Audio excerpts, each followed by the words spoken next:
প্রিয় শিক্ষার্থী বন্ধুরা, আমার ইউটিউব চ্যানেলে তোমাদের সবাইকে স্বাগতম। ষষ্ঠ শ্রেণীর গণিত বইয়ের আমি 1.1 অনুশীলনী গত পর্বে সমাধান দিয়েছি। আজকে আমরা আলোচনা করব তোমাদের গণিত বইয়ের 7 নম্বর পৃষ্ঠায় 1.5 থেকে, তাই না? এখানে দেখো বলা আছে মৌলিক ও যৌগিক সংখ্যা। তাহলে আমরা আজকে শিখব মৌলিক এবং যৌগিক সংখ্যা সম্পর্কে। নিচে কয়েকটি সংখ্যার গুণনীয়ক লেখা হলো। দেখো এখানে সংখ্যা হচ্ছে 2, 2 এর গুণনীয়ক হচ্ছে 1 এবং 2। 5 সংখ্যাটির গুণনীয়ক হচ্ছে 1 এবং 5। 13 এর গুণনীয়ক হচ্ছে 1 এবং 13। এই সংখ্যাগুলোর দিকে খেয়াল করলে দেখা যাচ্ছে কি, যে সংখ্যার গুণনীয়ক বের করতে বলছে সেই সংখ্যা এবং 1 ছাড়া আর কিন্তু কোনো গুণনীয়ক নেই। দেখো এখানে 5, এই 5 সংখ্যা ছাড়া এবং 1 ছাড়া আর কিন্তু 5 এর কোনো গুণনীয়ক নেই। আবার 13 সংখ্যাটি এবং 1 ছাড়া 13 এর কোনো গুণনীয়ক নেই। এখানে দেখো লক্ষ্য করি 2, 5 ও 13 এর গুণনীয়ক কেবল 1 এবং ওই সংখ্যাটি। এই ধরনের সংখ্যাগুলোকে বলা হয় মৌলিক সংখ্যা। তাহলে বলতে পারি 2, 5, 13 এগুলো হচ্ছে মৌলিক সংখ্যা। এখন আমরা পরবর্তী ছকে চলে আসি। এখানে আছে 6, 9 এবং 12 সংখ্যা, এবং আমরা যদি এর গুণনীয়ক বের করি তাহলে 6 এর গুণনীয়ক হচ্ছে 1, 2, 3, 6। 9 এর গুণনীয়ক হচ্ছে 1, 3, 9। 12 এর গুণনীয়ক হচ্ছে 1, 2, 3, 4, 6, 12। আবার দেখো 6, 9 এবং 12 এর গুণনীয়ক 1 এবং ওই সংখ্যা ছাড়াও 1 বা একাধিক সংখ্যাও আছে। এখানে গুণনীয়ক দেখো 1 এবং 12 ছাড়া আরও কি গুণনীয়ক আছে। এই ধরনের সংখ্যাগুলো হচ্ছে যৌগিক সংখ্যা। তো দেখো শিক্ষার্থী বন্ধুরা, এখন আমি তোমাদের একটু শেখাই দিই কীভাবে গুণনীয়ক বের করতে হয়। কোনো সংখ্যা থেকে কিভাবে আমরা গুণনীয়ক বের করব। প্রথমে চলে আসি 6 এর গুণনীয়ক আমরা কিভাবে 1, 2, 3, 6 আসলো সেটা একটু বের করা শিখি। তো আমরা প্রথমে যার গুণনীয়ক বের করতে হবে সেই সংখ্যাটিকে লিখব এবং প্রথমে 1 দিয়ে আমরা 6কে ভাগ করব। তাহলে ভাগফল হবে 6, অর্থাৎ আমরা লিখতে পারি 6 সমান 1 গুণ 6। এর পরবর্তী আমরা 2 দিয়ে এটাকে ভাগ করব, 6কে ভাগ করব। 2 দিয়ে 6কে ভাগ করলে আসে 3 দুগুণে 6, অর্থাৎ 2 এবং 3 গুণ আকারে লিখলে আমাদের 6 পাওয়া যাচ্ছে। তাহলে 2 দিয়ে 6কে ভাগ করলে যেটা আসবে সেটা এই ডান পাশে আমরা লিখব 3। এরপর দেখো আমরা যদি 4 দিয়ে করি তাহলে কিন্তু ভাগ করা যাচ্ছে না, কারণ নিঃশেষে বিভাজ্য হচ্ছে না। আবার যদি 5 দিয়ে ভাগ করি 6কে তাহলে কিন্তু হচ্ছে না। আবার 6 দিয়ে ভাগ করলে কিন্তু হচ্ছে, তাই না? তো 6 দিয়ে ভাগ করলে সেই সংখ্যাটা কিন্তু আমরা পূর্বে এখানে দিয়ে ফেলেছি। তাহলে আমরা লিখব যে 6 এর গুণনীয়ক, 6 এর গুণনীয়ক হবে এখান থেকে শুরু 1, 2, 3 এবং 6। 1, 2, 3, 6। আশা করি শিক্ষার্থী বন্ধুরা তোমরা বুঝতে পারছো। একইভাবে আমরা যদি 9 এর গুণনীয়ক বের করতে চাই তাহলে আমরা 9কে লিখব এবং 1 গুণ 9, তারপর আমরা যেহেতু বেজোড় সংখ্যা তাহলে 2 দিয়ে ভাগ করব না, 3 দিয়ে ভাগ করব। 3 দিয়ে যদি ভাগ করি তাহলে 3 তিরিকে 9। এরপরে দেখো আর কোনো সংখ্যা দিয়ে যাচ্ছে না, শুধু 9 দিয়ে যাবে, কিন্তু সেটা আমরা পূর্বে কিন্তু নিয়ে ফেলেছি। এর জন্য আমাদের 9 এর গুণনীয়ক কী হবে? 9 এর গুণনীয়ক হবে 1, 3। আবার একই সংখ্যা 2 বার লেখা যাবে না, দেখো 1, 3 নিছি, তাহলে এই পাশে যে 3টা সেটাকে কিন্তু আর নেওয়া যাবে না। তাহলে 1, 3 এবং 9, এটা হচ্ছে 9 এর গুণনীয়ক। একইভাবে দেখো 12 যদি আমরা গুণনীয়ক বের করতে চাই তাহলে প্রথমে 12কে আমরা লিখব। তা 12কে লিখলে 12 সমান হচ্ছে 1 গুণ 12 দিব, তারপর আবার 2 দিয়ে ভাগ করব। 2 দিয়ে ভাগ করলে 6 দুগুণে 12। এরপর 3 দিয়ে যদি ভাগ করি 3, 4, 12। এরপর যদি আমরা 4 দিয়ে ভাগ করি তাহলে 4 দিয়ে ভাগ করলে কিন্তু এই সংখ্যাটা আবার আমাদের চলে আসে। দেখো 4 দিয়ে যদি এখানে ভাগ করি তোমাদের একটু দেখাই দিই। 4 দিয়ে ভাগ করলে আমরা কী পাচ্ছি? ভাগফল 3। দেখো এই সংখ্যাটা কিন্তু পূর্বে একবার দিয়ে ফেলছি। 3 গুণ 4 আর 4 গুণ 3 একই জিনিস, তাহলে এটা আমরা আর দিব না। তাহলে 12 গুণনীয়ক হবে 1, 2, 3, 4, 6 এবং 12। তাহলে 1, 2, 3, 4, 6 এবং 12। আশা করি শিক্ষার্থী বন্ধুরা কোনো সংখ্যা থেকে কিভাবে গুণনীয়ক বের করতে হয় এটা তোমরা শিখে ফেললে, আর কোনো সমস্যা থাকবে না গুণনীয়ক নির্ণয়। এবার দেখো এখানে বলছে যে আবার 6, 9 এবং 12 এর গুণনীয়ক 1 এবং ওই সংখ্যা ছাড়া। তো যাই হোক, আমরা এটা পূর্বে পড়েছি, আশা করি বুঝতে পেরেছি। তাহলে যেহেতু 1 এবং ওই সংখ্যা ছাড়া অন্য গুণনীয়ক আছে, তাহলে এই সংখ্যাগুলো কিন্তু যৌগিক সংখ্যা, তাই না? আর এই সংখ্যাগুলো কি সংখ্যা হবে? মৌলিক সংখ্যা, কারণ 1 এবং ওই সংখ্যা ছাড়া অন্য কোনো গুণনীয়ক নেই। তাহলে আমরা মৌলিক এবং যৌগিক সংখ্যাও কিন্তু চিনতে পারলাম। এরপরে আসি পরবর্তী টপিক্সে। পরবর্তী টপিক্সে আসে সহমৌলিক সংখ্যা। সহমৌলিক সংখ্যাতে এখানে বলছে 8 এবং 15 দুইটি স্বাভাবিক সংখ্যা। এখানে 8 সমান, অর্থাৎ 8 এর গুণনীয়ক বের করা হয়েছে 1 গুণ 2 গুণ 2 গুণ 2, এবং 15 এর গুণনীয়ক হচ্ছে 1 গুণ 3 গুণ 5। এখন এগুলো আমরা দেখো লক্ষ্য করি, 8 এর গুণনীয়কগুলো 1, 2, 4, 8 এবং 15 এর গুণনীয়কগুলো 1, 3, 5, 15। দেখা যাচ্ছে 8 এবং 15 এর মধ্যে 1 ছাড়া অন্য কোনো সাধারণ গুণনীয়ক নেই। তাই 8 এবং 15 সংখ্যাদ্বয় পরস্পর সহমৌলিক। আমি এই বিষয়টা কিভাবে পরস্পর সহমৌলিক হবে এটাও কিন্তু তোমাদের আরেকটু বোঝাই দিই। প্রথমে আমরা কি করব জানো? এই সংখ্যাগুলোর গুণনীয়ক বের করব, অর্থাৎ 8 এর গুণনীয়ক বের করব এবং 15 এর গুণনীয়ক বের করব। এই গুণনীয়ক বের করার পরে আমরা দেখব, মনে করো 8 এর ক্ষেত্রে আমি যদি বিবেচনা করি, 1 এবং 8 ছাড়া 8 এর সাথে এই 15 1 এবং 8 আছে কিনা। শুধু 1 এর দেখো মিল আছে, এখানে 1 আছে, এখানেও কি আছে? 1 এর মিল আছে। কিন্তু এখানে 2 আছে, এখানে কি আর 2 আছে? নেই। এখানে দেখো আর যা আছে সবগুলো 2, এখানে কি আর কোনো 2 আছে? নেই। এখানে 3 আছে, এখানে কিন্তু 3 নেই। তাহলে দেখো 1 ছাড়া 8 এবং 15 এর ভিতর অন্য কোনো সাধারণ গুণনীয়ক উপস্থিত নেই। তাই 8 এবং 15কে আমরা সহমৌলিক সংখ্যা বলতে পারি। এর পরবর্তীতে আমরা আরও উদাহরণ বা কাজের মাধ্যমে এই সহমৌলিক সংখ্যাগুলো বিষয়ে আরও বিস্তারিত জানব। তো তোমাদের টেনশন করার কোনো কিচ্ছু নেই। তো এরপরে দেখো বলছে কি, আবার 10, 21 এবং 143 এর মধ্যে 1 ছাড়া অন্য কোনো সাধারণ গুণনীয়ক নেই।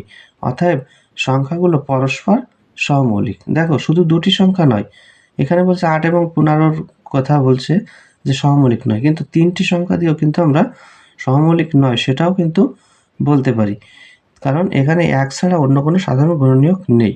তো আমরা এটা একটু পরীক্ষা করে দেখি, 10, 21 এবং 143 এর ভিতরে কোনো সাধারণ গুণনীয়ক 1 ছাড়া আছে কিনা সেটা একটু আমরা পরীক্ষা করে দেখি, তাই তো? চলো শিক্ষার্থী বন্ধুরা, আমরা এটা করে আসি। প্রথমে আমরা 10 এর গুণনীয়কটাকে বের করব। যেহেতু প্রথম সংখ্যাটা হচ্ছে 10, তাহলে 10 এর গুণনীয়ক বের করার নিয়ম হচ্ছে, আমরা প্রথমে 1 গুণ 10 দেব, তারপর হচ্ছে 2 দিয়ে ভাগ করলে আছে 5, অর্থাৎ 5 দুগুণে 10। এরপর দেখো 3 দিয়ে যায় না, 4 দিয়ে যায় না, 5 দিয়ে গেলে আবার এই 2 গুণ 5 চলে আসে। তাহলে 10 এর গুণনীয়ক আমরা কি পাচ্ছি? 10 এর গুণনীয়ক পাচ্ছি 1, 2, 5 এবং 10। সেগুলোকে আমরা লিখি 1, 2, 5 এবং 10। এরপর আসি 21 এর ক্ষেত্রে। 21 এর ক্ষেত্রে আমরা গুণনীয়ক বের করতে গেলে আমরা লিখব 1 গুণ 21 প্রথমে, তারপর 2 দিয়ে যেহেতু ভাগ করা যাবে না, যেহেতু এটা বিজোড় সংখ্যা, এরপর আমরা 3 দিয়ে যদি দিই, 3 7 21, 4 দিয়ে যাবে না, 5 দিয়ে যাবে না, 6 দিয়ে যাবে না, 7 দিয়ে দিলে আবার সে 3 চলে আসে, তাই না? 7 দিয়ে যদি 21কে ভাগ করে কি আসে? 3 চলে আসে। তাহলে এটা যেহেতু আমরা নিয়ে ফেলছি, তাহলে আর নিতে পারবো না।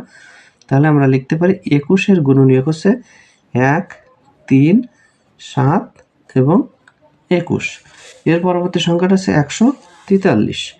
তো 143 এর গুণনীয়কের ক্ষেত্রে আমরা প্রথমে 1 দিয়ে দেব, 1 দিয়ে দিলে 1 গুণ 143। এরপর দেখো এখানে দেখো 2 দিয়েও যায় না, 3 দিয়েও যায় না, তো আমাদের শুধু 11 দিয়ে যাবে। এরপরে 11 দিয়ে যদি আমরা 143কে ভাগ করি তাহলে আসছে 13 আসে, তাই না? আর কোনো সংখ্যা দিয়ে কিন্তু যাবে না। তাহলে 143 এর গুণনীয়ক কী হবে? দেখো 1, 11, 13 আর 143। এখন দেখো আমরা যেখানে গুণনীয়ক বের করছি সেই অংশগুলো আমি একটু বক্সের ভিতরে রাখি। এই আসছে 10 এর গুণনীয়ক, এইটা হচ্ছে 21 এর গুণনীয়ক, এবং এটা হচ্ছে 143-এর গুণনীয়ক। এখন দেখো এইখানে 10-এর ক্ষেত্রে 1 আছে, 21-এর ক্ষেত্রে 1 আছে, 143-এর ক্ষেত্রে 1 আছে। এরপর দেখো এখানে 11 আছে, 21-এ কিন্তু 11 নেই, আবার 10-এও কিন্তু 11 নেই। এবং আর যে কটা গুণনীয়ক আছে কোনোটির সঙ্গে কিন্তু দেখো সাধারণ কোনো মিল নেই। এখানে 3 আছে, এখানে কি 3 আছে? নেই। এখানেও কিন্তু 3, এখানে 13 আছে, এখানে 13 নেই, এখানে 13 নেই, এখানে 10 আছে, এখানে 21, এখানে 21, এখানে 14, কিন্তু কারোটার সাথে কোনোটার কিন্তু আর মিল পাচ্ছি না। তাহলে কি আমরা বলতে পারি যে এই 10, 21 এবং 143-এর ভিতরে 1 ছাড়া আর কোনো সাধারণ গুণনীয়কের মিল নেই বা আর কোনো সাধারণ গুণনীয়ক নেই। তাহলে আমরা লিখতে পারি যে অতএব 21, প্রথমে আসছে আমাদের 10 আছে, 10, 21 ও 143 পরস্পর সহমৌলিক। তাহলে এগুলো কি পরস্পর সহমৌলিক সংখ্যা। আশা করি শিক্ষার্থী বন্ধুরা তোমরা এটা বুঝতে পারছো, আর কোনো সমস্যা থাকার কথা না। এরপর দেখো বক্সের ভিতরে একটা কথা লেখা আছে যে 2 বা ততোধিক সংখ্যার সাধারণ গুণনীয়ক শুধু 1 হলে সংখ্যাগুলো পরস্পর সহমৌলিক। আশা করি এই উদাহরণের মাধ্যমে যে 10, 21, 143 আমি তোমাদের করে দেখালাম, এর মাধ্যমে এবং এই কথার সাথে কিন্তু যুক্তি আছে, তাই না? তাহলে আমরা মনে রাখবো যে সহমৌলিক সংখ্যা কাকে বলে? 2 বা ততোধিক সংখ্যার সাধারণ গুণনীয়ক শুধু 1 হলে সংখ্যাগুলো পরস্পর সহমৌলিক। তো চলো শিক্ষার্থী বন্ধুরা এবার আমরা এখানে একটা কাজ দেওয়া আছে, 3টি কাজ দেওয়া আছে, আমরা কাজগুলোর সমাধান করে আসি। প্রথম যে কাজটা আছে 2 অঙ্ক বিশিষ্ট 10টি মৌলিক সংখ্যা লিখো। তাহলে মৌলিক সংখ্যা কিন্তু 2 দিয়ে শুরু, তাই না? কিন্তু সেটা কিন্তু 2 অঙ্ক নয়। তাহলে আমার কিন্তু লিখতে হবে 2 অঙ্ক বিশিষ্ট, তাই না? এমন মৌলিক সংখ্যা লিখতে হবে 10টি যাদের অঙ্ক সংখ্যা কয়টি? 2টি। তাহলে এমন কয়েকটি আমরা 10টি মৌলিক সংখ্যা লিখব। তাহলে 10টি মৌলিক সংখ্যার প্রথমে আমরা লিখতে পারি 1 নম্বর কাজে যে 11 হচ্ছে, তারপর হচ্ছে 13, তারপরে লিখতে পারি 17, 19, 23, তারপর লিখতে পারি 29, তারপর হচ্ছে 31 লিখতে পারি, তারপর হচ্ছে 37, 41 এবং 43 লিখতে পারি। তাহলে দেখো কয়টি হয়েছে? 1, 2, 3, 4, 5, 6, 7, 8, 9, 10। তাহলে 1 নম্বর কাজ কিন্তু আমাদের সমাধান। এটা আছে 2 অঙ্ক বিশিষ্ট 10টি মৌলিক সংখ্যা। এরপর চলো শিক্ষার্থী বন্ধুরা আমরা 2 নম্বর কাজে চলে যাই। এখানে বলছে 101 থেকে 150 পর্যন্ত সংখ্যাগুলোর মৌলিক সংখ্যা নির্ণয় করো। 101 থেকে 150 পর্যন্ত সংখ্যাগুলোর মৌলিক সংখ্যা আমরা নির্ণয় করব। তাহলে 101 থেকে শুরু হয়েছে, তাই না? তাহলে 101টাকেও আমরা কিন্তু গণনার ভিতর নিব। তাহলে 101, তারপরে মৌলিক সংখ্যা আছে 103, তারপর আছে 107, 109, 113, তারপরে আছে 127, এরপরে আছে 131, তারপর আছে 137, 137-এর পরে 141। এই কিন্তু আমাদের 10টি মৌলিক সংখ্যা হয়ে গেল। তাহলে 1, 2, 3, 4, 5, 6, 7, 8, 9, 1, 2, 3, 4, 5, 6, 7, 8, 9। তাহলে আরেকটা বাকি থেকে গেছে, তাহলে 141। তাহলে 9টি মৌলিক সংখ্যা আছে, তাই না? তাহলে এরপরে 141-এর পরে হ্যাঁ আমাদের আরও একটা লেখা যায় 141-এর পরে 143। না, 143 কিন্তু মৌলিক সংখ্যা নয়।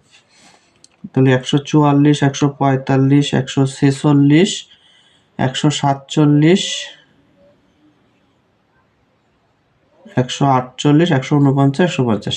না, 150 পর্যন্ত আমাদের এই কয়টি মৌলিক সংখ্যা আছে।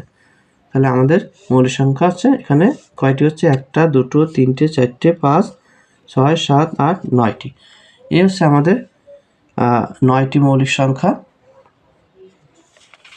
150 পর্যন্ত। শিক্ষার্থী বন্ধুরা আশা করি তোমরা এটাও বুঝতে পারলে। এরপরে আমরা চলে আসি 3 নম্বর কাজে। 3 নম্বর কাজে আছে নিচের জোড়া সংখ্যাগুলোর কোনগুলো সহমৌলিক নির্ণয় করো। তাহলে সহমৌলিক নির্ণয় করতে গেলে আমি কিন্তু পূর্বেই বলছি যে আগে কি করতে হবে, এর গুণনীয়ক বের করতে হবে। প্রতিটা জোড়ার কি করতে হবে, গুণনীয়ক বের করতে হবে। গুণনীয়ক বের করে দেখতে হবে এক ছাড়া অন্য কোনো সাধারণ গুণনীয়ক আছে কি না। যদি থাকে তাহলে সেটা সহমৌলিক নয়, আর যদি শুধুমাত্র এক থাকে, অন্য কোনো গুণনীয়ক না থাকে, তাহলে সেটা হচ্ছে সহমৌলিক। তাহলে আমরা প্রথমে চলে আসি 3-এর ক নম্বরে। 3-এর কতে দুটি সংখ্যা আছে। এই সংখ্যা দুটির ক্ষেত্রে আমরা দেখব এই 16 এবং 28 সহমৌলিক কিনা। তাহলে প্রথমে আমরা 16-র গুণনীয়ক বের করব। 16-র গুণনীয়ক বের করতে গেলে আমরা লিখব হচ্ছে 1 গুণ 16, তারপর লিখব হচ্ছে 2 গুণ 8, 3 দিয়ে যায় না, 4 দিয়ে লিখলি, 4 এ 4 এ 16, তারপর আছে তোমার 5 দিয়ে যায় না, 6 দিয়ে যায় না, 7 দিয়ে যায় না, 8 দিয়ে দিলে আবার কিন্তু 2 চলে আসে, 8 দুগুণে 16। তাহলে আমার গুণনীয়ক কিন্তু নির্ণয় করা হয়ে গেছে 16। 16-র গুণনীয়ক হচ্ছে 1, 2, 4। আমরা এই দুটো 4 থেকে কিন্তু একটা 4কে গণনায় আনবো। 1, 2, 4, 8 এবং 16। এটা হচ্ছে 16-র গুণনীয়ক। এরপরে যে সংখ্যাটা আছে সেটা হচ্ছে 28। তাহলে 28-এর ক্ষেত্রে আমরা ঠিক একইভাবে লিখব 1 গুণ 28, তারপর লিখব 2 গুণ 14, তারপরে 3 দিয়ে যায় না, 4 দিয়ে দিলে হচ্ছে 4 7 28, 5 দিয়ে যায় না, 6 দিয়ে যায় না, আবার 7 দিয়ে দিলে এই সংখ্যাটা চলে আসে। তো তোমরা একটা জিনিস খেয়াল রাখবা যে যখন আমাদের কোনো সংখ্যা দিয়ে দিলে ওই সংখ্যা আবার পূর্বে ফিরে চলে আসে। যেমন এখানে 7 দিয়ে দিলে আমার কি চলে আসছে, 4 চলে আসে। দেখো এই 7 দিয়ে দিলে যখন পূর্বের একটা সংখ্যা চলে আসে তাহলে বুঝতে হবে আর কোনো সংখ্যা দ্বারা এটাকে বিভাজ্য না করাই ভালো। তো এখন আমরা 28-এর গুণনীয়ক বের করতে গেলে আমরা কি পাচ্ছি, দেখো 28-এর গুণনীয়ককে আমরা লিখতে পারি 1, 2, 4, 7, 14 এবং 28। আমরা লিখে ফেলি 1, 2, 4, 7, 14, 28। তাহলে শিক্ষার্থী বন্ধুরা তোমরা একটু খেয়াল করে দেখো, এই যে 28-এর গুণনীয়ক আর 16-র গুণনীয়ক কোনটা, এটা হচ্ছে 16-র গুণনীয়ক। দেখো এইখানে 1 আছে, এইখানেও 1 আছে, এখানে 2 আছে, এখানেও 2 আছে, এখানে 4 আছে, এখানেও 4 আছে। দেখো 1, 2, 4 এগুলো কি সাধারণ গুণনীয়ক 16 এবং 28-এর। যেহেতু 1 ছাড়া অন্য 2 এবং 4 এদের কিন্তু সাধারণ গুণনীয়ক আছে, তাই 16 এবং 28 কিন্তু পরস্পর সহমৌলিক নয়। তাহলে আমরা কি লিখতে পারি, যে লিখব যে এখানে 2 এবং 4, 16 এবং 28-এর সাধারণ গুণনীয়ক বর্তমান আছে বা উপস্থিত আছে, তাই 16 এবং 28 পরস্পর সহমৌলিক নয়। এরপরে আসি পরবর্তী জোড়ায়, অর্থাৎ খ নম্বরে। তাহলে 3-এর ক শেষ। পরবর্তী যে জোড়ার অঙ্কটা আছে সেটা হচ্ছে আমাদের 3-এর খ নম্বর। এখানে আছে 27 এবং 38। তো 27-এর আমরা গুণনীয়ক বের করবো একইভাবে। তাহলে 27 সমান আমরা লিখতে পারি হচ্ছে 1 গুণ 27, তারপর লিখতে পারি হচ্ছে 3 গুণ 9, এটা হচ্ছে গুণনীয়ক। এরপরে যদি 4 দিতে যাবে না, 5 যাবে না, 6 যাবে না, 7 যাবে না, 8ও যাবে না, 9 দিয়ে দিলে আবার এই 3 গুণ 9 চলে আসছে। তাহলে 27-এর গুণনীয়ক আমরা লিখতে পারি 27-এর গুণনীয়ক সমান হচ্ছে 1, 3, 9 আর কি 27। এর পরবর্তী আছে 38, তাই না? তাহলে 38-এর ক্ষেত্রে আমরা কি লিখতে পারি, দেখো 38-এর গুণনীয়ক নির্ণয় করতে গেলে 1 গুণ 38, এরপরে দেখো যদি 2 দিয়ে দিই তাহলে 2 গুণ আছে 19। এটা ছাড়া আর কোনো গুণনীয়ক নেই। তাহলে আমরা লিখে ফেলি 38 সমান হচ্ছে 1, 2, 19 এবং কি হবে 38। এটা হচ্ছে 38-এর গুণনীয়ক। তাহলে শিক্ষার্থী বন্ধুরা একটু খেয়াল করি, দেখো এসে 38-এর গুণনীয়ক, এটা হচ্ছে আমার 87-এর গুণনীয়ক। তো দেখো এইখানে 1 আছে, এইখানে 1 আছে, এখানে 3 আছে, এখানে কিন্তু 3 নেই, এখানে 9 আছে, এখানে 9 নেই, এখানে 27 আছে, এখানে 27 নেই, অর্থাৎ আর কোনো গুণনীয়কের সাথে কিন্তু মিল নেই। তাহলে এক ভিন্ন যেহেতু আর কোনো গুণনীয়কের সাথে মিল নেই, তাহলে আমরা লিখতে পারি 27 এবং 38 সহমৌলিক। 27 এবং 38 কি সহমৌলিক সংখ্যা, আমরা এটা লিখে দেব। আশা করি তোমরা এটাও বুঝতে পারলে। এরপরে আমরা চলে আসি পরবর্তী গ নম্বর কাজে। গ নাম্বার কাজে যেটা দেওয়া আছে সেটা হচ্ছে 31 এবং 43। তো দেখো 31কে যদি আমরা করি, গুণনীয়ক বের করি আর কি, তাহলে 3-এর গতে আমরা প্রথমে 31কে লিখবো। 31কে কিন্তু এটা কিন্তু একটা মৌলিক সংখ্যা, আমরা কিন্তু দেখেই বুঝতে পারছি এটা কোনো সংখ্যা দ্বারা বিভাজ্য নয়। তাহলে শুধু 1 ছাড়া 1 দিয়ে বিভাজ্য, তাই না? তাহলে 1 গুণ 31, আর কোনো সংখ্যা দ্বারা কিন্তু এটা বিভক্ত করা যাচ্ছে না। এবার দেখো আমরা 43 সমান লিখতে পারি।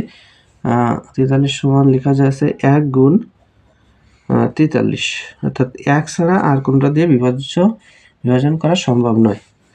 তাহলে দেখো 1 ছাড়া কিন্তু আর কোনো সাধারণ গুণনীয়ক নেই। তাহলে আমরা লিখতে পারি 31 ও 43 পরস্পর সহমৌলিক সংখ্যা। আশা করি শিক্ষার্থী বন্ধুরা তোমরা এটাও বুঝতে পারছো। এরপরে আমরা সর্বশেষ এ পর্বে যেটা সমাধান দেব সেটা হচ্ছে তোমার 3-এর ঘ নাম্বার, যেখানে আছে 210 এবং 143, এটা সহমৌলিক কিনা সেটা আমাদের জানতে হবে। তাহলে 3-এর আমার ঘতে আছে, কত আছে 210 আর আছে 143। এই দুটি সংখ্যা আমরা সহমৌলিক কিনা সেটা আমরা এখন নির্ধারণ করব। তো প্রথমে 210কে আমরা গুণনীয়ক বের করব। 1 গুণ 210, এরপরে আমরা 2 দিয়ে যদি দিই 2 গুণ 105, তারপর আমাদের যদি 3 দিয়ে দেওয়া হয় তাহলে 3 গুণ 70, তারপর হচ্ছে 4 দিয়ে যাবে না, 5 দিয়ে দিলে আছে 5 গুণ 42, তারপর হচ্ছে 6 দিয়ে যদি দিই তাহলে 6 গুণ 35, তারপর দেখো 7 দিয়ে যদি দিই 7 গুণ 30, এরপর যদি 8 দিয়ে যাবে না, 9 দিয়ে যাবে না, 10 দিয়ে যদি দিই তাহলে 10 দিয়ে দিলে 10 গুণ 21, এরপর 11 যাবে না, 12 দিয়েও যাবে না, 13 যাবে না, 14 দিয়ে যদি দিই তাহলে 14 দিয়ে ভাগ করলে আমাদের 15 আসে। তাহলে এই হচ্ছে আমাদের 210-এর গুণনীয়ক। তাহলে আমরা গুণনীয়কগুলো একটু লিখে ফেলি। 210-এর গুণনীয়ক হচ্ছে 1, 2, তারপর আছে 3, 5, 6, 7, 10, 14, তারপর আছে 15, 21, 30, 35, তারপর আছে 42, তারপর আছে 70, তারপর 105, আর কি আছে 210, অনেকগুলো গুণনীয়ক। এবার আমরা বের করব 143-এর গুণনীয়ক।